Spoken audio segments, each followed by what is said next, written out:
Mon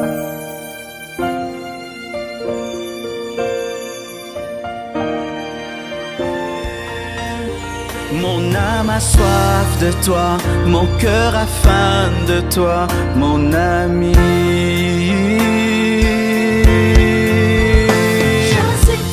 Je suis triste, je meurs. Je bénis le Seigneur pour le message qu'il a déposé dans mon cœur. Depuis hier, je l'ai un peu apporté à l'église Souffle de Vie, dirigée par le pasteur Henri Papa Moulaja qui nous avait invités. Mais le Seigneur m'a demandé d'en reparler aussi à la compassion en cette période où on célèbre la mort et la résurrection de Jésus-Christ. Ce soir, je vous parlerai de la place de la croix dans l'élévation. Dis à ton voisin, la place de la croix dans l'élévation. La place de la croix dans l'élévation. Nous allons nous tenir debout pour lire Hébreux 12, versets 1 à 11. Et je salue nos frères et sœurs qui nous suivent sur Internet de par le monde. Soyez le bienvenu à ce live. Hébreux 12, versets 1 jusqu'à 11. Nous donc aussi, puisque nous sommes environnés d'une si grande nuée de témoins, rejetons tout fardeau et le péché qui nous enveloppe si facilement, et courons avec persévérance dans la carrière qui nous est ouverte, ayant les regards sur Jésus, le chef et le consommateur de la foi, qui, en vue de la joie qui lui était réservée, a souffert la croix, méprisé l'ignominie et s'est assis à la gloire du trône de Dieu. Considérez en effet celui qui a supporté contre sa personne une telle opposition de la part des pécheurs, afin que vous ne vous lassiez point l'âme découragée. Vous n'avez pas encore résisté jusqu'au sang en luttant contre le péché, et vous avez oublié l'exhortation qui vous est adressée comme à des fils. Mon fils, ne méprise pas le châtiment du Seigneur et ne perds pas courage lorsqu'il te reprend, car le Seigneur châtie celui qu'il aime, et il frappe de la verge tout ce qu'il reconnaît pour ses fils. Supportez le châtiment, c'est comme des fils que Dieu vous traite, car quel est le fils qu'un père ne châtie pas? Mais si vous êtes exempts du châtiment auquel tous ont part, vous êtes donc des enfants illégitimes et non des fils. D'ailleurs, puisque nos pères selon la chair nous ont châtiés et que nous les avons respectés, ne devons-nous pas, à bien plus forte raison, nous soumettre au Père des esprits pour avoir la vie? Nos pères nous châtiaient pour peu de jours, comme ils le trouvaient bon. Mais Dieu nous châtie pour notre bien, afin que nous participions à sa sainteté. Il est vrai que tout châtiment semble d'abord un sujet de tristesse et non de joie, mais il produit plus tard, pour ceux qui ont été ainsi exercés, un fruit paisible de justice. Amen. Alléluia. La croix et l'élévation. C'est un tableau contradictoire, car la croix est une humiliation. Lorsque on dit de la même manière que Moïse éleva le serpent dans le désert, de la même manière le Fils de l'homme sera élevé, quand on dit élevé, ce n'est pas l'élévation, c'est la croix, parce que quand tu es sur la croix, tu es élevé, et le crucifié, on le crucifiait par terre. On mettait la croix par terre et on le crucifiait par terre, et puis on soulevait la croix et le crucifié. C'est ce qu'on dit, le Fils de l'homme sera élevé, soulevé, c'est dans ce sens-là. Mais l'élévation, de son nom, c'est venu après l'élévation de son corps. Après qu'il soit élevé, c'est-à-dire sur une croix, il a été élevé sur les esprits, sur tous les noms. Mais ce sont deux choses contradictoires. Parce que dans la pensée humaine, c'est un trône qui élève, ce n'est pas une croix qui élève. Et lorsque nous lisons l'auteur des Hébreux, il dit ceci. Ayant les regards sur Jésus, le chef et le consommateur de la foi, qui, en vue de la joie qui lui avait été réservée, a souffert la croix, méprisé l'ignominie, ayant la vision de l'élévation qui lui était réservée, a accepté la croix, il a méprisé la croix, la honte qui s'attachait à la croix, l'humiliation qui s'est liée à la croix, et s'est assis à la droite du trône de Dieu. Jésus a accepté la souffrance de la croix parce qu'il avait la vision de s'asseoir sur le trône de Dieu. Et la Bible nous le confirme, Dieu lui a donné le nom qui est élevé au-dessus de tout autre nom. J'aimerais fixer quelque chose en chacun de nous. Tout homme aime l'élévation. Sur 10 hommes, 8 recherchent l'élévation. Et je crois que si je demandais à chacun de vous de lever la main, qui veut l'élévation, presque toutes les mains vont dire « moi je veux l'élévation ». Celui-ci veut l'élévation dans le domaine spirituel, l'autre l'élévation dans le domaine social, d'autres matériels, financiers. Tout le monde veut l'élévation. Et la Bible n'est pas contre l'élévation. La Bible parle de l'élévation. La Bible reconnaît l'élévation. La Bible dit que l'élévation ne vient ni de l'Orient ni de l'Occident. La Bible reconnaît l'élévation. Mais souvent, nous avons un problème avec le chemin de l'élévation. Le chemin de l'élévation. Le chemin de l'élévation des hommes n'est pas le même chemin de l'élévation en Dieu. C'est pourquoi beaucoup de gens qui ont été dans la politique et tout le reste, lorsqu'ils deviennent des chrétiens, ils ont du mal à suivre le chemin de l'élévation parce qu'en politique, c'est ton intelligence, des coups bas, des fourberies, tu dois te faire voir, tu dois.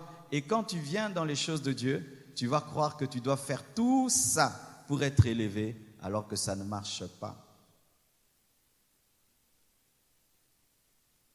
Pour que tu deviennes un PDG, tu as fait beaucoup de choses. Pour que tu deviennes le chef de ta classe, tu as fait beaucoup de choses. Mais quand tu viens à Dieu, pour vivre l'élévation de Dieu, ça ne se passe pas comme dans le monde. Ça ne se passe pas selon les hommes. Beaucoup de gens devaient être déjà très, très loin avec Dieu. Mais leur problème, c'est qu'ils n'acceptent pas la manière dont Dieu agit. La croix avant l'élévation. La croix avant l'élévation. La croix a deux faces. Il y a la face A de la croix et la face B. La plupart des temps dans les églises, on enseigne la face A. Et beaucoup de chrétiens ne connaissent que la face A de la croix. C'est pourquoi les chrétiens ne vivent pas l'élévation. La face A de la Bible, de la croix, c'est la face des bébés spirituels, les droits. La face A te justifie, te guérit. Dans ces meurtrissures, nous sommes guéris, la face A. Par lui, nous avons la rédemption, le rachat, la face A. Du riche qu'il était, il s'est appauvri pour nous enrichir, la face A. Il s'est fait malédiction pour que nous soyons bénis, la face A. Il a été humilié pour qu'on soit élevé, la face A. Il a porté une couronne d'épines pour que nous portions une couronne de gloire, la face A. Il nous a pardonné nos péchés, la face A. Il a versé son sang pour nous, la face A. Il est mort pour qu'on vive, la face A. La face A est faite des droits, des choses que Dieu fait pour toi et il doit faire pour toi. Mais il y a une autre face. Ça, c'est la face des fils de Dieu, des matures, des personnes qui veulent les choses profondes. Et sachez, tu peux rechercher la face A de la croix et tu ne la vivras jamais. Le secret de la face A de la croix, c'est la face B. La face B. La face B maintenant de la croix, c'est la croix qui tue.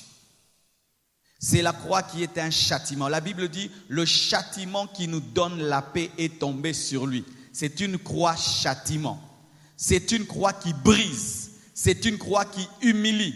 C'est une croix qui détruit ton ego. C'est une croix qui crucifie la chair.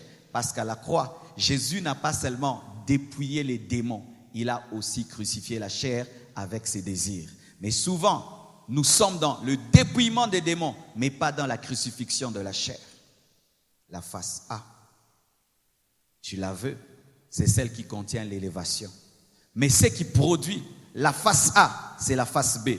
Car celui qui ne poursuit pas la face A de la croix, s'il est dans la face B, il finira par vivre la face A. Si je suis dans mes devoirs, je serai dans mes droits. Mais si je ne suis que dans mes droits, je ne vivrai jamais mes droits, car ce sont les devoirs qui provoquent les droits.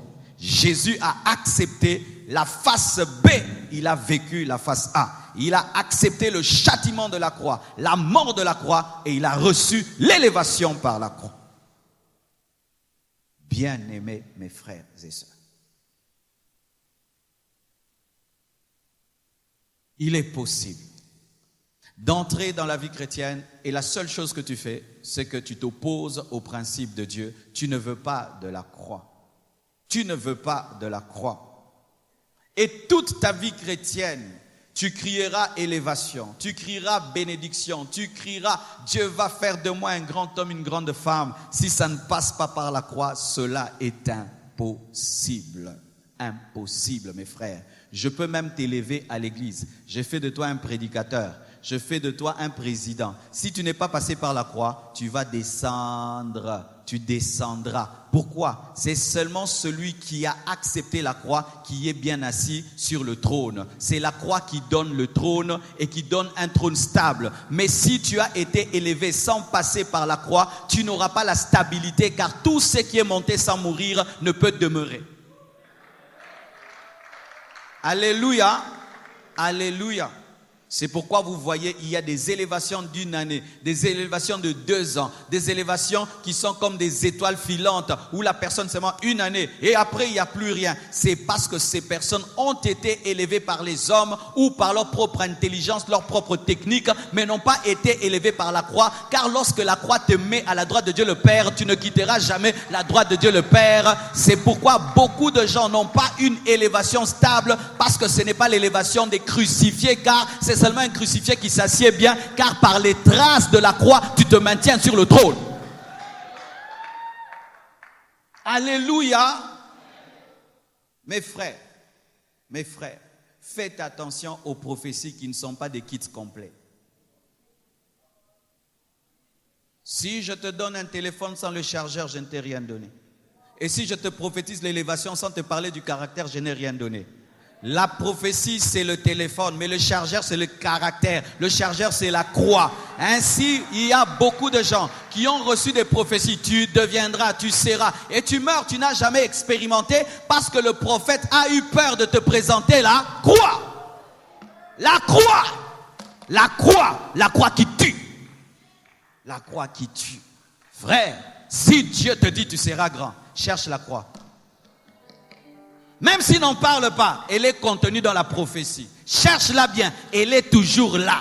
Car tel il est, tel nous sommes. Et il n'y a pas de disciple qui soit supérieur à son maître. Si lui il est passé par la croix, nous devons y passer par la croix. Car le crucifié n'engendre que des crucifiés. Et seul un crucifié peut suivre un autre crucifié. C'est pourquoi Jésus-Christ a dit, celui qui veut être mon disciple, qu'il renonce à lui-même, qu'il se charge chaque jour de sa croix et qu'il me suive.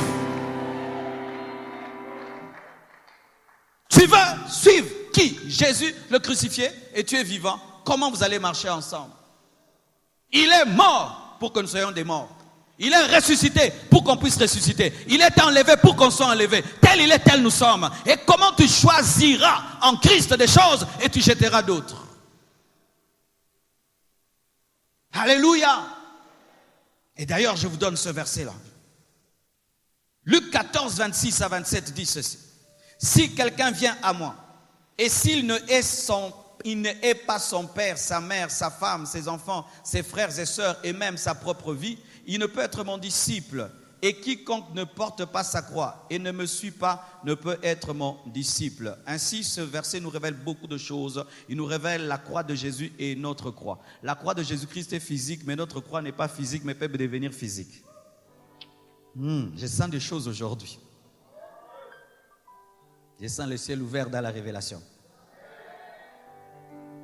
Toi, tu n'as pas apporté une croix physique. C'est pourquoi allez interdire à vos frères qui font les chemins de la croix. Dites-le vraiment, ça c'est le sport qu'ils font avec un bois. Alléluia. Dites-leur qu'ils arrêtent de faire bandage jusqu'à l'imiter en train de marcher. Jésus n'a pas demandé ce genre de chemin de la croix où on transpire. Mais le chemin de la croix, c'est la croix spirituelle dans ta vie où tu renonces à toi-même. Arrêtez de porter des croix. Arrêtez de transporter des croix. Et arrêtez de faire transporter aux enfants d'autrui des croix et aux mamans d'autrui des croix. Nous n'avons pas transporté des croix physiques, nous transportons une croix spirituelle. Et la crucifixion n'est pas physique, elle est d'abord spirituelle. La croix de Jésus est physique, mais ma croix n'est pas physique. Mais ma croix spirituelle peut me conduire à une croix physique. Car Pierre est mort sur une croix. Beaucoup d'apôtres sont morts sur des croix. C'est lorsque maintenant il y a la manifestation du spirituel où tu dois mourir maintenant physiquement parce que tu es mort spirituellement. Mais nous n'avons pas à monter sur des croix. Il y a des endroits où les chrétiens, les jours de la Pâque, montent aussi sur des croix. Porte une croix ici, là-bas, c'est rien du tout. La croix, c'est dedans. La croix, c'est dedans. Et la Bible dit tous les jours, même samedi. Il faut être crucifié tous les jours, même samedi. Car beaucoup de chrétiens quittent la croix le samedi. Vous quittez les croix le jour de la fête. C'est le jour que vous portez des données. Vous quittez la croix le jour de la fête.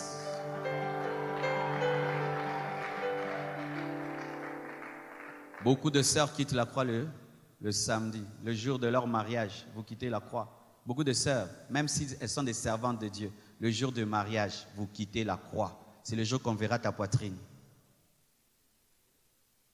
Tous les jours. La croix, on n'est pas crucifié un jour, on est crucifié tous les jours. Il faut des mises à jour de la croix tous les jours. Parce que tu peux être crucifié dans ta jeunesse, mais quand tu vieillis, tu quittes la croix. Et tu deviens comme les crucifixes dans certaines maisons de nos parents, nos grands-parents. J'avais une grand-mère qui avait un crucifix à la maison. Il avait tellement vieilli qu'un jour, un clou est tombé. Et il s'est balancé comme ça. Il s'est balancé comme ça, il s'est balancé comme ça, et il y a des crucifiés comme ça. La crucifixion a tellement duré qu'il est sorti de la croix. Vous voyez, la main est sortie, commence à se battre. Commence à se battre. Pourquoi une main est sortie? Mais tu dois être crucifié tous les jours de ta vie. Chaque matin, tu dis aujourd'hui encore la croix. Aujourd'hui encore la croix. Samedi la croix. Dimanche la croix. Mais souvent, nous avons des crucifixions d'église, des crucifixions des conférences. C'est ici que tu es crucifié. Une fois qu'on dit Amen, tu sors de la croix. Il faut voir comment vous vivez dans vos maisons, comment vous vivez chez vous. Ainsi, la croix n'est pas là. Et comme la croix n'est pas là, l'élévation ne sera pas là. L'élévation ne vient que là où il y a la croix. L'élévation ne vient que là où il y a la croix. L'élévation ne vient que là où il y a la croix. Mon frère, Dieu t'a dit des choses dans cette église, tu seras grand dans cette église. Va chercher la croix. Ne cherche pas le trône.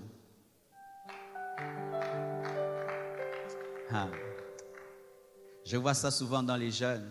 Quand il a un appel de Dieu, Dieu lui a dit tu seras grand, il commence à chercher la grandeur. Non. Quand Dieu te dit tu seras grand, va chercher la petitesse. Le Fils de Dieu en venant sur la terre a cherché une crèche. Il n'a pas cherché un palais. Le Fils de Dieu pour devenir grand a cherché la mort. Et lorsque même on l'empêchait de mourir, il a dit ne dois-je pas boire la coupe que je dois boire? Il savait qu'il devait boire la coupe. Et lorsque ses disciples ont dit, j'aimerais être à ta droite, à ta gauche, il a dit quoi? Est-ce que vous comprenez ce que vous demandez? Pourrez-vous boire la coupe que je boirai? En soi, c'est la coupe qui introduit vers le trône. C'est la coupe qui donne des trônes. Et la coupe, c'est quoi? C'est la croix. Je serai grand. Dieu va m'élever. Je serai grand dans cette église. Je serai grand dans ce monde. Je vais bouger le monde. Et quand on te regarde, il n'y a pas la croix. Parle beaucoup. Continue à parler, ça n'arrivera jamais, car les démons ne respectent que le crucifié. Si vous ne savez pas, Jésus-Christ a vaincu plus d'ennemis par sa mort que par sa vie. Il est comme Samson. Samson a tué plus d'ennemis par sa mort que par sa vie. Même Délile est mort par la mort de Samson. Il a tué les Philistins par sa mort. Et Jésus-Christ, à la croix, il a dépouillé même les démons qui ne chassaient pas lorsqu'il était vivant. Et toi, tu veux vaincre les démons, mais tu refuses la croix. Tu refuses la croix, tu es vivant. Si on te parle, tu réponds. On joue avec toi, tu montres. Pourquoi? Je serai grand. Tu resteras tel que tu es. Mes frères, je suis chrétien, ça fait maintenant plus de 29 ans. Plus de 29 ans de vie chrétienne. Et quand je te parle, écoute-moi bien. Écoute-moi bien, mes frères. Dans ces choses de Dieu-ci, on ne triche pas. Ça n'existe pas, la tricherie. Tu peux tout faire, ça n'existe pas. Tu refuses de mourir, tu ne vivras pas. Car ce sont que des ressuscités qui peuvent mener l'effusion de l'esprit. Christ doit mourir pour ressusciter et ressusciter pour répandre l'esprit. Mais toi, tu veux la Pentecôte, tu ne veux pas la croix. Comment vas-tu sauter l'étape? Dieu va m'utiliser pour un réveil. Comment peux-tu envoyer l'esprit sans mourir? Il fallait qu'il meure. Il fallait qu'il aille auprès de Dieu et qu'il répande l'esprit. Tu veux vivre le réveil, des charismes, des dons, que Dieu t'élève, fasse de toi un grand homme, mais tu n'es pas mort, tu es vivant. Alors j'entends des gens qui disent, c'est quoi vraiment mourir? Il est en train de dire mourir, mourir, mourir, mourir. Je dois mourir. Non, ce n'est pas mourir physiquement. Quoique, cette marche avec Christ peut t'amener à une mort physique. Car la Bible dit, jusque-là, vous n'avez pas combattu le péché jusqu'au sang. Car des fois, combattre le péché peut faire qu'on te tape, qu'on te chicote, qu'on te jette en prison. C'est ça, combattre le péché jusqu'au sang, où tu refuses le péché et tu es chicoté, tabassé, torturé, tué. Oui, Dieu promet cela aussi. Ça fait partie de la croix. Mais la croix, c'est le brisement. Le brisement. Ce mot est de moins en moins prêché dans les églises. Nous, brisement, c'était un mot tout le temps dit à l'église. Dieu me brise, Dieu va te briser. Ça, on n'entend plus à l'église. C'est pourquoi si on a des chrétiens non brisés, des serviteurs de Dieu non brisés, des chrétiens non brisés, parce que la notion du brisement n'existe pas. Mes frères, si tu veux planter dans la terre sans sarcler la terre, sans briser la terre, comment est-ce que la graine va entrer? Avant de s'aimer, on sarcle la terre et puis on sème. On brise la terre et puis on sème. Avant même que la graine ne puisse donner du fruit, elle doit pourrir, elle doit mourir. Mais nous voulons des arbres, mais nous ne voulons pas que les graines meurent. Nous voulons des plantations, mais nous ne voulons pas être bêchés, ciselés par les houes, par les bêches de Dieu. Nous voulons être des plantations de Dieu, mais quand Dieu vient avec la bêche, la houe, non, je ne veux pas la houe, sème quand même. Il va s'aimer comment? Il va s'aimer comment? Avec ton caractère rocailleux. Comment il va s'aimer? Avec ton cœur dur. Comment il va s'aimer? Avec ton incrédulité. Et lorsque tu vois un cultivateur en train de bêcher, si tu regardes de loin, tu vas dire quoi? Qu'il est en train de taper la terre, de blesser la terre, de faire du mal à la terre, qu'il est en colère contre la terre. Et quand Dieu vient comme ça, tu n'aimes pas ce Dieu-là qui vient te châtier. Oui, car même si nous sommes dans le Nouveau Testament, Dieu châtie ses enfants. Il vient te corriger. Et il vient te remettre sur le chemin. Il te brise, il t'humilie. Car des fois tu n'entends pas quand il te parle. Il permet des circonstances dans la vie qui te rabaissent. C'est ça la croix. Et tu acceptes ça avec joie. Comme quand on était chez nos parents. Ton père te punit parce que tu as eu 0 sur 10. Tu es content parce qu'il te pousse à étudier. Dieu châtie aussi mes frères. Et il châtie ceux qu'il aime. Si tu fais des bêtises et des bêtises, Dieu ne te châtie pas. Tu n'es plus son enfant. Le châtiment est la preuve que tu es l'enfant. Dieu a châtié Jésus pour les péchés de l'humanité. Le brisement,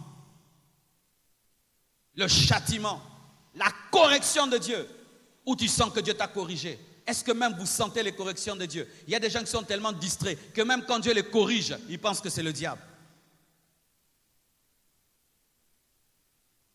Dieu se sert même des mauvais caractères des gens. Quand Dieu veut te briser, il peut te donner un président qui est bizarre. Il peut te mettre dans un département, les gens de mauvais caractère, et Dieu te dit supporte-les.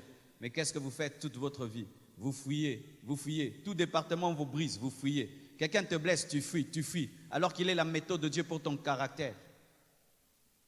Et toute ta vie, tu ne fais que esquiver la croix, esquiver la croix, esquiver la croix, esquiver la croix, esquiver la croix. Alors que cette personne dans ta vie vient traiter un mal qui est en toi. Un mal qui est en toi, traiter ça, mais tu enlèves. Tu es comme un malade qui n'aime pas le médicament. Quand Dieu te dit, je ferai de toi un homme grand, mes frères, c'est pas tout. Il a dit à Joseph, il sera grand. par où Joseph est-il passé? Il devait être l'esclave, le domestique. Il a appris à être ministre en étant domestique. Joseph a appris à être ministre en étant domestique. Mais toi, tu ne voudras pas être le domestique de Potiphar. Non, Dieu m'a dit, je serai grand. Je ne peux pas être le domestique. C'est comme certains frères. Il est licencié et Dieu lui a dit, tu seras PDG. Mais Dieu dit, toi, pour que tu sois PDG, tu vas être huissier dans cette entreprise et c'est alors que tu monteras. Jamais, vu mon diplôme, vu mon niveau, c'est pourquoi tu meurs, tu n'as rien fait. Est-ce que vous m'entendez? L'imposition de main n'enlève pas la croix. Car vous aimez beaucoup prier, beaucoup jeûner, mais vous ne voulez pas la croix. Passe tout ton temps mangengenge. Mangengenge n'est pas la croix. Alléluia. Prie comme tu veux. La prière ne remplace pas la croix. Jésus a prié au jardin de Gethsémane, mais il n'a pas reçu le nom qui est élevé au-dessus de tout autre nom au jardin de Gethsémane. C'est à Golgotha, c'est à Golgotha, c'est à Golgotha. Je dis c'est à Golgotha. Ton problème, c'est que tu penses que la prière va tout résoudre, alors que des fois, il faut Golgotha. Dieu t'invite au brisement. Je vais prier. Dieu te dit, humilie-toi, je vais prier. Je suis en retraite pour mon caractère. Des fois, on n'entre pas en retraite pour le caractère, on se soumet. On se soumet, c'est tout. Sinon, tu n'auras que des prophéties écrites, tu ne vivras rien. Et je t'assure, dans cette école, personne ne peut t'aider. Une mère est venue voir Jésus pour influencer Jésus à élever ses enfants à sa droite et à sa gauche. Jésus a dit, ça je ne peux pas faire. On ne peut pas corrompre Jésus. Il boit, il est élevé. Il ne boit pas, il n'est pas élevé, même si c'est ton fils. Êtes-vous en train de boire vos coupes? L'homme qui est là, il est en train de faire quoi? La femme qui est devant moi fait quoi? Buvez-vous vos coupes, mes frères. Buvez-vous vos coupes. Buvez-vous vos coupes. Certains devaient travailler dans les toilettes de l'église, hein? L'Esprit t'a dit de travailler dans les toilettes. Tu refuses. Tu as fui ta croix. Certains, Dieu vous a dit de balayer l'église. Vous refusez. Vous avez fui vos croix. Vous voulez directement passer ici. Ici. Frère, si quelqu'un t'élève en sautant l'étape de la croix, il t'a détruit. Il t'a détruit. Je fais de toi un pilote, mais tu n'as pas appris le pilotage. Je t'aime. Je t'ai tué. Êtes-vous en train de boire vos coupes? Vous aimez la grandeur sans aimer l'humilité. Vous aimez la grandeur sans aimer la bassesse. Vous aimez la grandeur sans aimer qu'on marche sur vous, qu'on vous écrase, qu'on vous méprise, qu'on vous diminue, qu'on vous ridiculise. Ça ne marche pas. Jésus était ridiculisé, Jésus était minimisé. On a arraché sa barbe. Il est mort nu, sans habit. Mais aujourd'hui, il porte quoi? Une robe qui brille et il a une ceinture d'or sur la poitrine. Mais toi, tu veux la ceinture d'or de Jésus, mais tu ne veux pas être nu sur une croix. Parce qu'il faut qu'on t'enlève les vêtements à la croix pour qu'on t'habille. Donne-moi la main que je parle. Regardez Joseph. Son père lui donne une tunique et ses frères lui arrachent. C'est alors que Potiphar lui donne aussi une tunique. Mais lorsqu'on le jette en prison, on lui arrache cela. C'est alors qu'aussi, on lui enlève les habits du prisonnier, on lui donne la tunique de Pharaon. C'est-à-dire qu'il faut que toujours Dieu te débarrasse d'une tunique pour te faire porter une autre. Mais ton problème, tu es tellement attaché à ton ancienne tunique. C'est pourquoi une nouvelle tunique ne vient pas. Regardez comment l'arbre grandit. Jette les feuilles, il grandit. Jette les feuilles, il grandit. Jette, il grandit. Mais toi, tu veux t'attacher aux premières feuilles comme une grande personne qui s'attache aux couches de quand il était bébé. C'est ça ton problème. Tu es dans la vie chrétienne mais avec l'intelligence humaine. Tu penses que la gloire est dans la gloire. La gloire n'est pas dans la gloire. La gloire est dans la mort. Pourquoi? Dieu a peur des vivants parce que les vivants veulent la gloire. Mais les morts ne touchent pas la gloire. Un homme de Dieu dans cette nation, le jour de sa mort, le stade s'était rempli. Il a fait un plein qu'il n'a jamais fait de toute sa vie. J'ai dit à Dieu, comment tu peux faire ça? Cet homme t'aimait et te servait. Pourquoi c'est à sa mort que lui donne une telle foule? Il me dit, c'est parce que là, il ne peut pas me la voler. Là, je suis sûr que la gloire me reviendra, il ne peut pas y toucher. Ton problème, mon frère, c'est que tu es trop vivant pour que Dieu te bénisse. Tu es trop vivant. Tu fuis tout le temps la croix, tu esquives tout le temps la croix. Et lorsque la croix vient crucifier ta chair, car la croix aussi opère par la parole. Quand je prêche comme ça, tu vas sentir la croix. Elle va venir vers ta chair, vers un défaut de caractère. Et va te dire, ça tu arrêtes. Et souvent les gens font quoi? Quand maintenant la croix vient vers un défaut de caractère, ils font tout pour se distraire. Ils commencent à penser à autre chose. Ils disent, moi je suis venu à l'église, je ne suis pas venu changer. Vous voulez venir à l'église sans changer. Vous venez faire quoi? Vous venez à l'église pour ne pas changer. Qu'est-ce que vous êtes venu faire? Si tu es venu à l'église pour ne pas changer, rentre à la maison. Vous venez à l'église pour ne pas être changé. Vous voulez écouter, apprécier la parole, mais vous ne voulez pas changer. Alors pourquoi vous écoutez la parole? C'est comme quelqu'un qui va à l'école, il ne veut pas réussir. Reste à la maison. Et des fois, la croix, c'est quand tu pries. Je ne sais pas si tes moments de prière sont comment, mais moi, mes moments de prière sont doubles. Des fois, mes moments de prière me donnent la joie, mais des fois, mes moments de prière me torturent. Je ne sais pas si toi, tu vis comment quand tu pries. Des fois, quand je prie, j'ai la joie. Mais des fois, quand je prie, je suis torturé. Torturé par une lumière de l'esprit sur mon caractère. Il éclaire tellement tes défauts et tu souffres. Il te dit, ça, je ne veux plus, ça, je ne veux plus, ça, je ne veux plus. Mais je pensais que c'était bien. Non, plus ça, plus ça, plus ça, plus ça, plus ça. Et puis tu dis, je suis venu seulement pour que tu me fasses des reproches. Je dis plus ça, plus ça, plus ça, plus ça. Et plus tu cèdes, plus il t'élève. Plus tu résistes, plus tu stagnes. Car dans le domaine de l'esprit, la vitesse est dans la mort. Moïse a voulu voir la gloire de Dieu. Dieu lui a dit, tu ne peux la voir. Mais quand il est mort, il a vu Jésus-Christ à la montagne de la transfiguration. Dieu l'a exaucé. Dans sa mort, il a vu la face. Mais dans sa vie, il n'a jamais pu voir. Car Dieu voulait enseigner que certaines choses, on ne peut le voir que si on meurt à soi-même. Vous voulez la gloire? Mourez. La gloire tue les vivants. Mais la gloire ne fait rien aux morts. La gloire tue les vivants. Et je t'assure, si même Dieu t'exauce, malgré que tu es vivant en toi, tu vas voir ce qui va t'arriver. Tous tes défauts vont se manifester, mais en plein air. Tu vois, quand tu es là et tu n'es pas élevé, tu as des défauts graves. C'est très bien. Dieu te protège en ne t'élevant pas. Quand le Seigneur élève-moi, il dit, non, mon fils, je ne veux pas t'humilier. Je ne veux pas t'humilier. Dieu ne m'aime pas. Toutes ces années, il ne m'élève pas. Il t'aime trop qu'il ne veut pas t'humilier. Alors si tu t'endurcis, il va t'élever malgré que tu n'es pas brisé. Et quand tu vas être élevé, vous voyez comme je suis ici, vous voyez ma chemise, s'il y a un défaut ici, vous voyez, s'il y a un problème ici, vous voyez, tout est là. Alors tu es là-bas habillé comme un fou, tu veux monter ici. Alors que Dieu te dit, va chez le couturier. Tu dis, non, je suis pressé, Dieu élève-moi. Et tu viens monter ici, alors que spirituellement, tu es un fou. Dieu t'aime beaucoup. C'est pourquoi il attend de traiter ton caractère pour t'élever. Et sachez ceci, dans le domaine de l'élévation, on ne peut même pas te bloquer parce qu'il y a tellement d'espace dans les airs qu'il n'y a même pas d'embouteillage céleste. Tu n'as pas compris. Dans le domaine de l'élévation, personne ne peut empêcher l'élévation. Pourquoi? Il n'y a pas beaucoup de gens élevés. Regardez au ciel, il y a un embouteillage là-bas. Il n'y a pas d'embouteillage au ciel. Tu as déjà vu l'embouteillage des oiseaux ou l'embouteillage des avions? Il y a trop d'espace au ciel. En soi, le problème, c'est que les gens qui sont sur terre ne montent pas suffisamment là-bas. Et il y a assez d'espace là-bas. Le problème, ce n'est pas que l'élévation est difficile pour Dieu. Ton problème, c'est que tu résistes tellement longtemps qu'il attendra. Mais sache que tu peux mourir sans jamais vivre ta vraie vie. Tu peux mourir, mon frère. Jusqu'à ta mort, tu n'as jamais été l'homme que Dieu a voulu. Parce que toi, toute ta vie, c'est que tu as fait. Tu ne faisais que résister à la croix. La croix. Chaque fois que Dieu venait te tuer, tu fuyais. Chaque fois qu'il venait te tuer, tu fuyais. Et il y a quelqu'un dans la Bible, Pierre.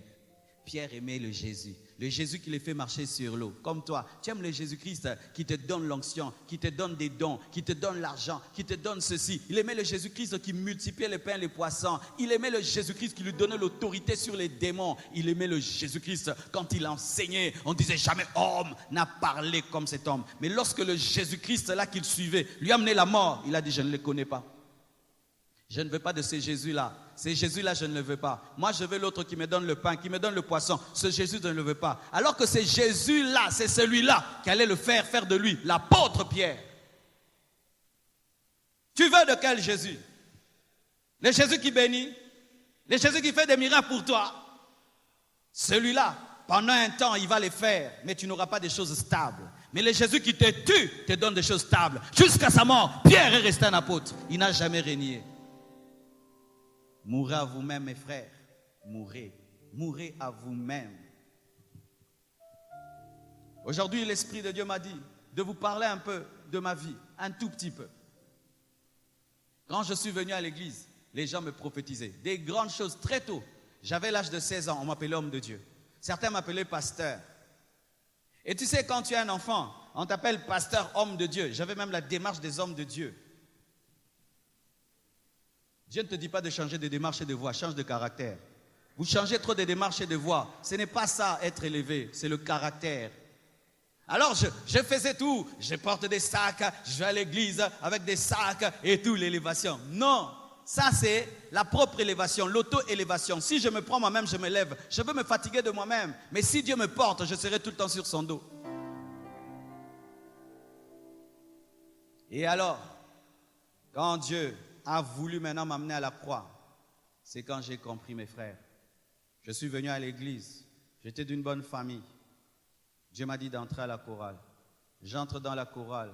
Dans cette chorale-là, on chante en Chiluba. On chante à Kikongo. J'étais un métis chantant en Chiluba. Vous imaginez ça? En chantant en Kikongo. Des chansons Gembo Ayu. Vous allez chanter quelque part. On met le riz et le pondu. Tu veux refuser. Pas de couvert. Dieu dit mange. Je prends, je commence à manger. Quelqu'un qui n'a même pas ton niveau intellectuel, on le fait président. Tu dois te soumettre à lui. Il te donne des ordres et tu dois t'humilier, malgré qu'il n'a pas ton niveau intellectuel. Je change d'église, je vais à Flaming Fire. Dans l'église là, j'avais atteint le niveau, je prêchais. Quand j'arrive à Flaming Fire, Dieu me dit, tu vas porter les bancs ici. Là-bas, j'étais prédicateur. J'arrive dans cette église-là, on me fait porter les bancs. Des bancs lourds. J'ai commencé à balayer l'église. Chez nous, je ne balayais pas. Chez nous, je ne travaillais pas. Mais à l'église, j'étais domestique. Et les gens te disent, c'est quoi? On t'a envoûté là-bas. C'est là-bas que j'ai appris d'être le pasteur que je suis aujourd'hui. En balayant l'église, en portant les bancs, en mettant les bâches bleues à l'église. En étant le domestique de l'église, on t'envoie à gauche et à droite. Quand il y avait la pluie, l'église se cachait. Nous, on devait sortir dehors. Entonner les cantiques sous la pluie. Et tu rentres, grelottant de fièvre. Avec joie, avec plaisir. Vous entrez dans des jeûnes. Vous finissez le jeûne à samedi. Le dimanche, le matin, un autre jeûne recommence. Si je te montre mes photos, mes frères. Tu te soumets au pasteur. Tu n'as même pas à réfléchir. Est-ce que c'est Dieu? Comme le pasteur a dit, c'est Dieu. Je fais. Rejeté par tout le monde. Chauffant le tam-tam à l'église. Tu commences à connaître la parole. On ne te donne pas de prédication. On ne te donne pas. On ne reconnaît même pas ton ministère à l'église. Tu es seulement un musicien. Tu entonnes les cantiques avant que les autres prêchent. Mais Dieu te dit, entonne avec joie.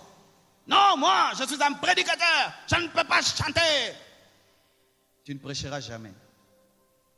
Le roi David était un musicien dans lequel se cachait celui qui est roi. Pourquoi? Tu dois t'approcher du trône en tant que musicien pour voir quelle taille ça. Pour aller en visite vers le trône, on entre dans le palais du roi, pas comme un roi mais comme un musicien.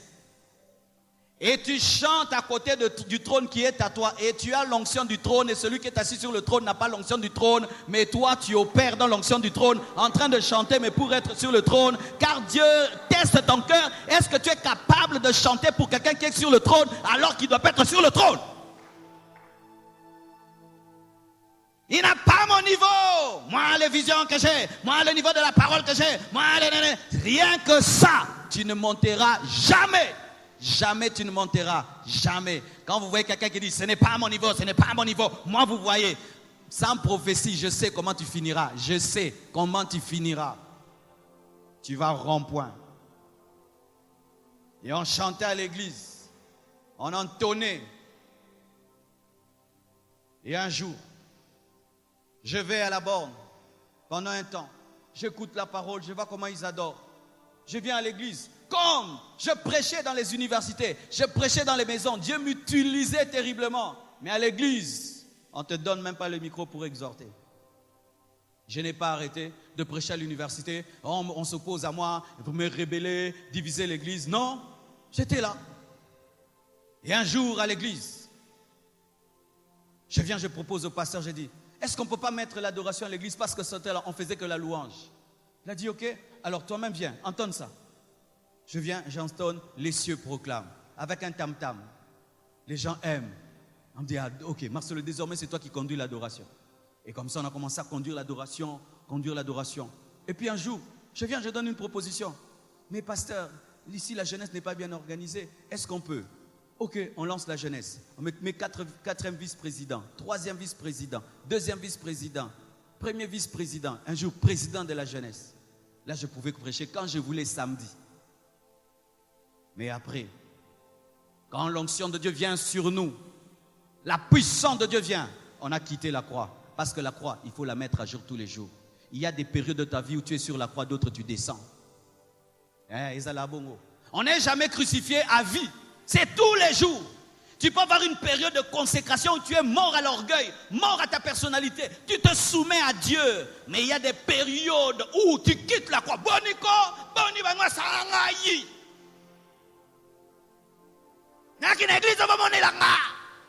Akiti.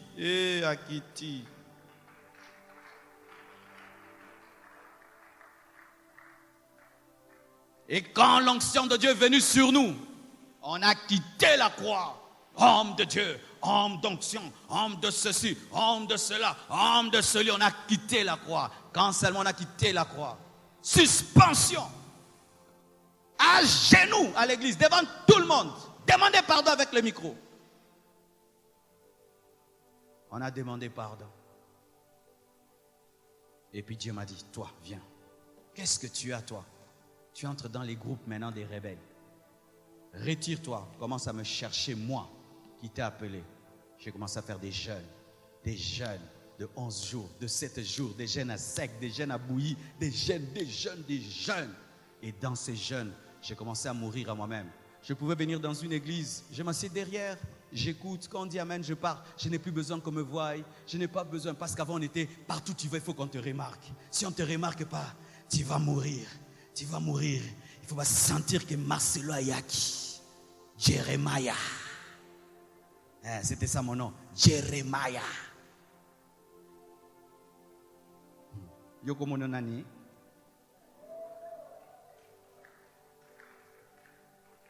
Je commençais à mourir au regard des hommes.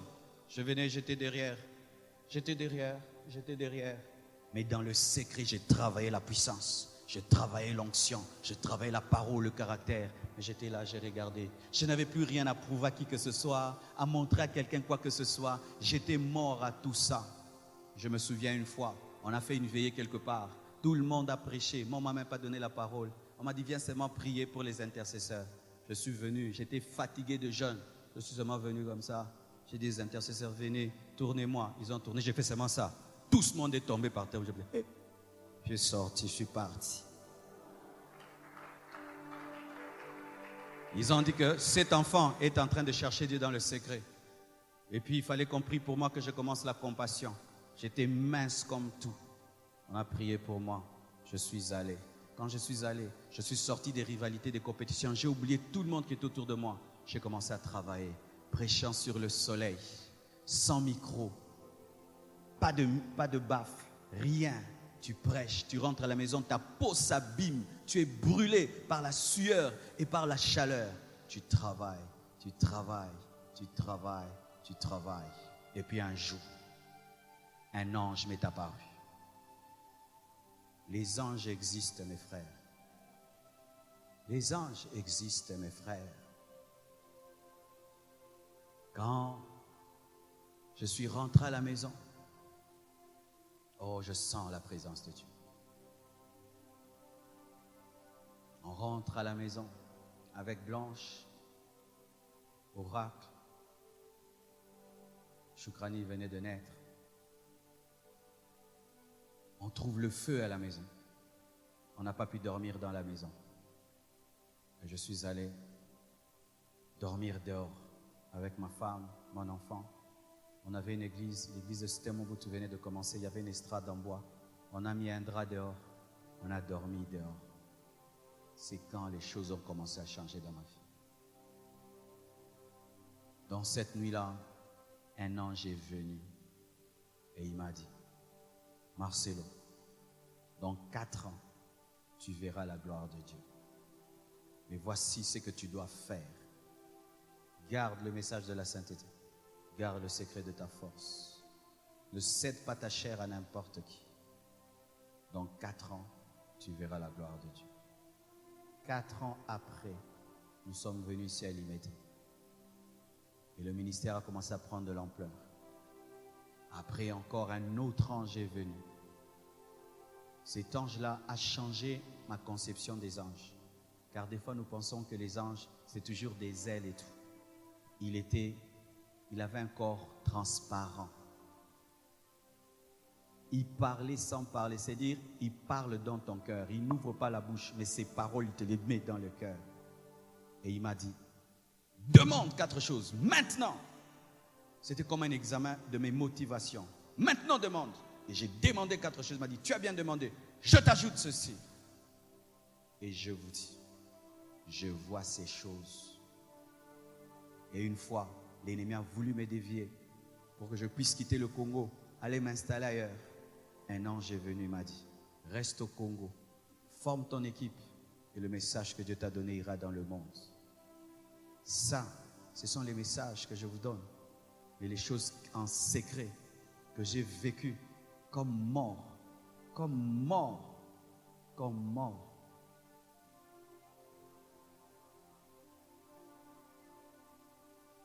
Peux-tu accepter d'aller à Washington? Tu n'as jamais été à Washington, mais tu vas là-bas, tu n'habites qu'une chambre. Les gens se promènent, toi, tu es dans une chambre, du début du voyage jusqu'à la fin, pour que les gens vivent Dieu. Tu vas à Miami, les gens trouvent que tu es à Miami, mais toi, tu n'es que dans une chambre du matin au soir, et puis tu prends l'avion, tu pars. Les autres peuvent se promener, pas toi, pas toi. Où tu deviens prisonnier de Dieu. Prisonnier de Dieu. Où ta vie, tu la vis dans des chambres. Tu veux ma vie? Tu veux ma vie? Peux-tu accepter de passer ta vie dans une chambre? Alors qu'il y a 4, 5 voitures dehors. Tu peux aller te promener n'importe où tu veux. Mais tu habites ta chambre, tu habites ta maison. Un mort reste sur place. Quand tu mets un mort ici, il reste là. Tu ne peux pas laisser un mort là et puis sors là. Mais toi, tu aimes beaucoup te promener. Tu aimes beaucoup te promener. Un jour, d'ailleurs, dernièrement, quand je suis revenu de l'Haïti, les choses que Dieu a faites, après, il fallait que je vienne à Kinshasa et puis il fallait que j'aille à Abidjan. J'ai fait 2 jours à Paris. Et puis j'ai craqué. J'ai dit, Dieu, donne-moi toute ma vie. J'habiterai des chambres. J'ai prié, j'ai ouvert la fenêtre seulement, au moins que je me sente à l'aise. Où tu sens ta nature humaine craque. Mais l'esprit te dit, c'est ça la vie, la condition. Tu veux cette vie, tu veux la gloire, tu veux l'impact, le prix à payer. Habite ta maison. Tu ne sors qu'avec la permission de Dieu. Tu es prisonnier de Dieu. Nous parlons beaucoup du bâton d'Aaron. Mais le bâton d'Aaron a fini où? Prisonnier de l'arche. Prisonnier de la gloire. Mes frères et sœurs, je peux vous flatter, mais je vous dis, les sommets demandent un grand prix. C'est pourquoi beaucoup vont toucher à l'occultisme. Pourquoi? Pour s'amuser, mais voir la puissance. Mais si tu veux, la vraie vie de Dieu, c'est une vie d'abnégation. Où tu n'as plus de volonté. Tu n'as plus de volonté. Tu n'as plus de volonté. Ta vie ne t'appartient plus. Il fait de toi ce qu'il veut. Mais regardez même dans l'Ancien Testament. Le jour où Samuel est venu parmi les hommes, on lui a dit, ta présence dit quoi? Pourquoi? Il était toujours à la montagne. Le grand Samuel, toutes ses paroles s'accomplissaient. Aucune n'est tombée à terre. Le prix, il n'était pas parmi les hommes. Et quand il vient parmi vous, rien que ça venait une prophétie. Vous voulez vivre Dieu, mais vous êtes trop vivant.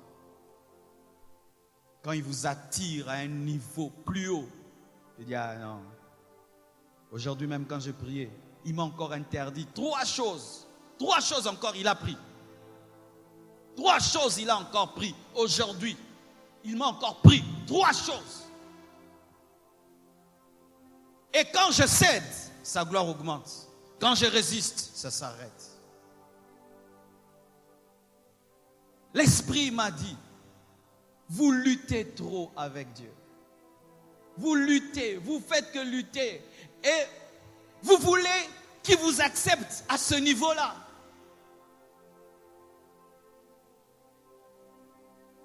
Si tu as déjà goûté des bonnes choses, est-ce qu'on peut te mentir? Quand tu manges une chose qui n'est pas bonne, tu manges un makemba qui n'est pas bien bouilli. Quand tu manges, tu sens que ce n'est pas bien bouilli. Vrai ou faux? Dieu a déjà mangé des Paul. Il a mangé Paul, un homme consacré à lui totalement. Il sait c'est quoi la consécration. Et quand toi tu viens à lui, tu dis Seigneur, je te donne ma vie. Il te goûte. C'est pas bien bouilli. Paul, Pierre, se sont totalement offerts. Le problème n'est pas au niveau de Dieu. Le problème, c'est à ton niveau. La Bible dit, l'année de la mort du roi Osias, j'ai vu le trône de Dieu. C'est la mort qui engendre la vision. Tu ne peux pas voir le trône si Osias ne meurt. Et Osias n'est pas n'importe qui. Osias est un péché roi. Le péché que tu gardes lorsque tu as tout abandonné. Le péché que tu gardes quand tu as tout abandonné. Le péché qui te dit pas moi, eux peuvent partir, pas moi. Ce péché-là, c'est lui qui bloque ton élévation. Tu vois le péché là que tu commets? Tu as abandonné beaucoup, mais il y a un qui ne te quitte pas. C'est lui le blocage de toute ta vie. Ce péché-là, si tu ne le tues pas jusqu'à ta mort, tu ne vivras jamais ta destinée. Jamais, jamais. Osias te rend aveugle. Osias. Et tu sais mon frère, quand tu es Osias dans ta vie, personne ne sait. Toi et Dieu, vous savez. Et tu peux faire semblant. Osias bloquera toujours ta vie. J'aime raconter l'histoire d'un homme qui m'a bouleversé.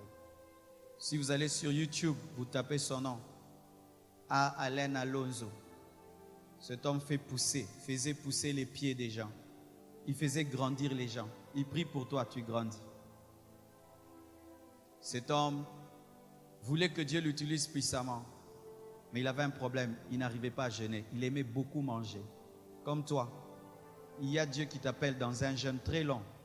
Toi-même, tu ne fais que fuir ça toute ta vie. Je vais maigrir, je vais perdre la taille, je vais perdre la santé, je vais disparaître pendant un temps. Mais maintenant, comment? Jusqu'à ta mort, tu ne vivras jamais la main de Dieu. Oui, il y a des gens ici, Dieu vous dit de disparaître, même 2 semaines, de ne boire que de l'eau. Vous refusez ça toutes vos vies. Toutes vos vies. Vous ne faites que fuir ça. Vous aimez manger, manger, manger. Ça sert à quoi de manger, je suis pauvre. De manger, je n'ai pas d'onction. De manger, je ne chasse pas les démons. De manger, ma vie n'influence pas. De manger, je n'ai pas de vision. Dieu ne me parle pas. Ça sert à quoi? Je ne peux pas supporter une telle vie. Je ne peux pas supporter une telle vie. Que Dieu me prenne. Qu'est-ce que je fais sur la terre? Et cet homme, il fouillait. Dieu lui dit jeûne. Quand il entre en jeûne, il mange. Il entre, il mange. Et puis un jour, il a fait le jeûne. Dieu est venu lui parler. Dieu lui parlait, il devait écrire de sorte qu'il disait Dieu, arrête de parler vite, je ne t'entends plus. Et il écrivait. Dieu lui a dit, voici les choses que tu dois arrêter dans ta vie. Il avait 13 péchés, 13 ou 12 péchés. Homme de Dieu qu'il était, il avait 13 à 12 péchés. Il a dit, ça je ne veux plus, ça je ne veux plus, ça je ne veux plus. Il a commencé à abandonner un après l'autre. Et plus il abandonnait, l'onction ajoutait, la gloire augmentait. Et puis, c'était l'explosion. Il commençait à faire pousser les membres des gens comme ça. Il te tient là, il pousse, ta jambe grandit. Mais qu'est-ce qui lui est arrivé? Comme j'ai prêché, tous les jours de ta vie, tu dois te crucifier. Après un temps, quand l'onction est venue, la gloire est venue, Dieu l'utilisait terriblement. Il a repris 2 péchés. L'alcool et la drogue. il se droguait, il buvait l'alcool, mais il priait. Les malades étaient guéris, les morts, il priait, les pieds grandissaient. Il était revenu en secret à 2 péchés. Et vous savez comment il est mort? Ivre, rempli de drogue. Il voulait traverser une route, un train est venu l'a tué. Il est mort avec la drogue dans le corps. Je ne sais pas s'il est allé au ciel. Bien-aimés frères, il y a une devise que j'ai ces derniers temps. Dieu n'a jamais tort. Dieu n'a jamais tort. Quand tu vois la vie de quelqu'un qui stagne, lui-même sait, il a des problèmes avec Dieu. Il y a des choses dans sa vie qu'il refuse de traiter. Quand tu vois un ballon, tu le jettes comme ça, il retombe. Tu le jettes, il retombe. Ce n'est pas un problème d'air. Vérifie, il y a un problème dans le ballon là. Il y a soit une pierre, soit il y a de l'eau, soit il y a quelque chose. Il y a quelque chose. Qu'est-ce qu'il y a dans ta vie, mon frère? Qu'est-ce que tu refuses de crucifier, mon frère? Qu'est-ce que tu refuses de crucifier?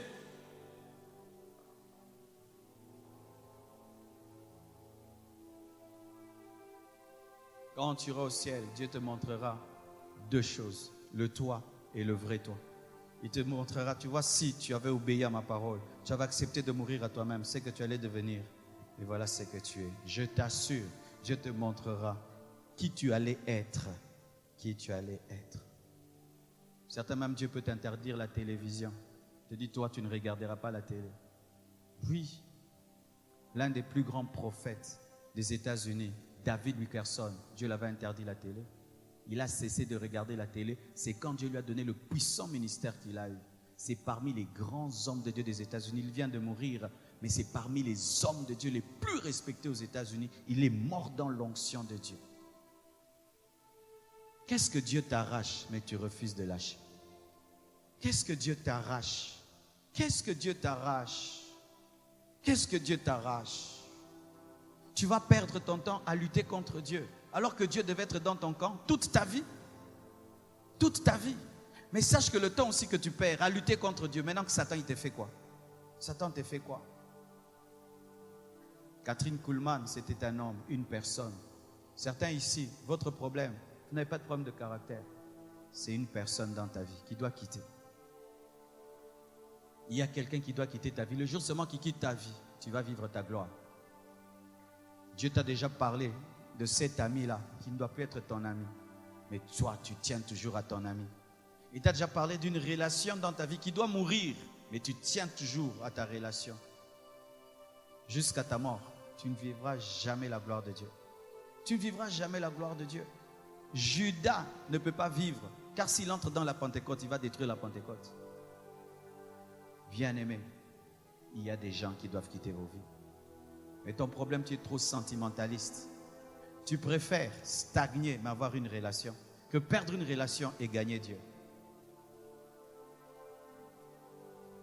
Les Abraham sont nombreux. Dieu l'a dit quitte. Lui, il a quitté avec Lot. Et toi, tu as un Lot dans ta vie que Dieu veut tuer. Il veut tuer. Cette personne, quand elle vient dans ta vie, tu ne pries pas. Quand elle vient dans ta vie, tu perds la sainteté. Quand tu viens dans la vie, elle te distrait toujours. Elle t'a distrait même 10 ans, 15 ans. Quand je te prêche comme ça, tu rentres à la maison. Cette personne te vole toute la parole. Il a encore dit quoi aujourd'hui? Il a encore dit quoi encore? Ah, il exagère votre pasteur. Vole la parole. Et toute ta vie, c'est ça. Tu tournes en rond. Tu entends des messages comme ça. Et puis tu meurs. Tu n'as jamais rien expérimenté. Paul disait qu'il portait en lui les marques de la croix. Paul avait les marques de la croix. Ce n'étaient pas des marques physiques. Mais Paul avait renoncé à beaucoup de choses. Paul avait renoncé à beaucoup de choses. Vous devez renoncer. Renoncer aux choses qui vous tuent. Aux choses que Dieu vous demande. Et d'ailleurs, des fois, Dieu te demande même d'arrêter des choses qui sont bonnes. Mais pour toi, elles sont mauvaises. Il y a un homme de Dieu, Dieu l'avait interdit même de boire le coca. Mais aujourd'hui, avec des études, on a découvert que Dieu n'avait pas tort. Le coca est un poison pour sa santé. Et cet homme a vieilli dans l'onction. Il avait atteint même 90 ans. Il avait une onction comme pas possible, Kenneth Hagin. Il ne portait même pas des lunettes. Il avait plus de 90 ans. Moi, je peux donner un exemple qui m'est arrivé. D'autres hommes de Dieu peuvent montrer les services de puissance. Moi, je ne peux pas montrer. Moi, si je montre seulement un service de puissance, l'Esprit de Dieu me gueule. Je ne peux pas montrer quand les gens tombent. Mais j'entends des gens m'insulter. Lui, il prêche seulement. Dieu ne l'utilise pas. Tu entends des gens te dire comme ça alors que des fois, Dieu t'utilise même plus qu'eux. Tu as besoin de montrer. Hein? Dieu ne m'utilise pas. Ça va. Commence à filmer aussi. À montrer maintenant aussi, moi, quand je prie. Dieu te dit non. Une fois, j'ai fait ça. Les gens commencent à trop dire des choses. Ah, il prêche la sainteté mais n'a pas la puissance. Ok, je suis allé quelque part. J'ai prié, le 3/4 de la salle était tombé. J'ai pris les photos, j'ai mis. Quand c'est moi, j'ai mis. Dieu m'a dit, si tu oses continuer comme ça, je ne vais plus le faire. C'est pourquoi moi, c'est interdit. Je ne peux pas filmer quelqu'un qui tombe. Je ne peux pas filmer des gens. Jamais. Je peux prendre que des photos comme ça, mais jamais montrer des gens qui crient, qui sautent. Dieu m'a interdit ça. Toi, il t'a interdit quoi? Il t'a interdit quoi? Il t'a interdit quoi? Jésus-Christ avait la capacité de brûler la croix. Il n'a pas brûlé la croix. Il pouvait brûler la croix. Et vous savez ce qui arrive dans la vie? Quand tu as la croix, quelqu'un viendra vérifier ta mort. Il va mettre l'épée. Et si tu es mort, tu vas donner la vie. Si tu es vivant, tu vas l'insulter. Un jour, quelqu'un viendra vérifier ta crucifixion. Il va t'insulter. Il va te manquer du respect tout droit comme ça. Et là, Dieu va te regarder. Satan va te regarder si tu vas réagir. Quelqu'un viendra toucher ta personnalité pour vérifier si tu es mort. Et si tu es mort, tu vas donner la vie à cette personne. Paraît-il que l'homme qui avait testé si Christ était mort s'était converti. Il a déclaré celui-ci est le Fils de Dieu. Ainsi vous comprenez mes frères et sœurs. La vie chrétienne, ce n'est pas seulement chanter et danser. Non. Quand on dit Amen ici, il y a des choses qui se passent dans nos maisons, dans nos moments de prière, des décisions que nous prenons. Les gens te voient seulement, mais ils ne savent pas que dedans, tu es en train de changer. Mais si vous limitez vos vies chrétiennes à venir à l'église, chanter, écouter la parole, donner vos offrandes et rentrer à la maison, mais vous ne prenez pas la parole pour l'appliquer à vos vies, et surtout, quand la parole vous fait mal, vous la refusez et vous voulez vivre Dieu de votre manière, mes frères, Dieu gagne toujours. Dieu gagne toujours. Moi, depuis que j'ai compris qu'il gagne toujours, je ne perds plus mon temps à le convaincre. Je ne perds plus le temps à me battre avec lui. Je me bats par sa grâce, par l'esprit, de pratiquer tout ce qu'il me dit. Je ne suis pas encore arrivé à la perfection, mais tous les jours de ma vie, s'il me dit trois choses. Et puis après, tu arrives à 3 choses que tu enlèves. Il dit maintenant 2 autres choses. Et puis après, encore ceci, encore cela. Et voici ce qui va t'arriver. Un jour, tu ressembleras à Jésus. Les gens, en te regardant, verront Jésus. Ils verront Jésus. Les chrétiens, quand on les a regardés, vous êtes comme Christ. Vous êtes comme des Christ. Tu finiras par ressembler à Jésus. Parce que quand Dieu te taille, il regarde Jésus, il te taille. Ah, Jésus part comme ça, caca. Jésus réagit comme ça, papa. Jésus marche comme ça, papa. Il regarde pas ton père ou ta mère pour te tailler. Il regarde son fils et puis te taille jusqu'à ce que tu seras comme son fils. Et tu vois Jésus. Dites Jésus. Jésus parlait comment, mes frères? Jésus parlait comment? Est-ce que Jésus peut parler à quelqu'un et la personne est blessée par sa méchanceté? Non. Est-ce que Jésus parlait comme un orgueilleux? Non. Est-ce que Jésus était colérique? Non. Est-ce que Jésus était jaloux? Non. Jésus était impudique? Non. Jésus passait une journée sans prier? Non. Est-ce que Jésus passait une journée sans parler de Dieu? Non. Est-ce que Jésus s'habillait comme un impudique? Non. Est-ce que Jésus fuyait les jeunes? Non. Est-ce que Jésus avait un ministère sans onction? Non. Est-ce que Jésus ratait les miracles? Non. Est-ce que Jésus faisait des prières de 10 minutes, de 5 minutes dans la distraction? Non. Est-ce que Jésus avait des doutes? Non. Est-ce que Jésus avait peur? Non. Non. Nous ressemblons à qui, chrétiens? Les chrétiens d'aujourd'hui, ne ressemble pas à Jésus. Il ressemble au monde, il ressemble au diable. Parce qu'aujourd'hui, nous avons un christianisme sans la croix. Nous avons un christianisme sans la croix. Les prédicateurs ne parlent plus de la croix. Les enseignants ne parlent plus de la croix. Même les chrétiens qui viennent à l'église ne viennent pas pour être crucifiés. Ils veulent que des bonnes choses.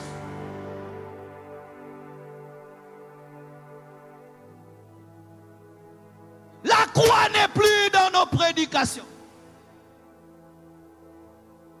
La croix a quitté le christianisme. Vous serrez, vous serrez, vous serrez, vous serrez. Bangunanayo, bangunanayo, vous serrez. Vous pensez que dans l'église primitive, on enseignait comme ça? Vous pensez que de telles prédications peuvent engendrer des Paul, peuvent engendrer des Pierre, peuvent engendrer des Philippe, des Étienne, de telles prédications peuvent engendrer des chrétiens comme des Étienne.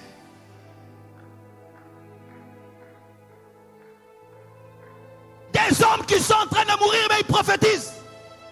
Ils ne se plaignent pas. Dieu, je t'ai servi, maintenant me tue comme un chien. Ils ne se plaignent pas de mourir. Mais il a pitié même des gens qui restent.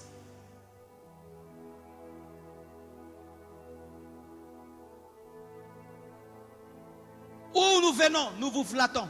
Nous vous parlons d'une Bible qui n'existe pas. D'un Jésus que nous avons créé avec nos têtes. Où nous vous présentons le vrai Jésus. Mais ce Jésus-là, il va te tuer pour te ressusciter. Il va te tuer. Il ne va même pas te modifier. Il va te tuer. Dieu ne fait pas de modifications. Dieu détruit tout.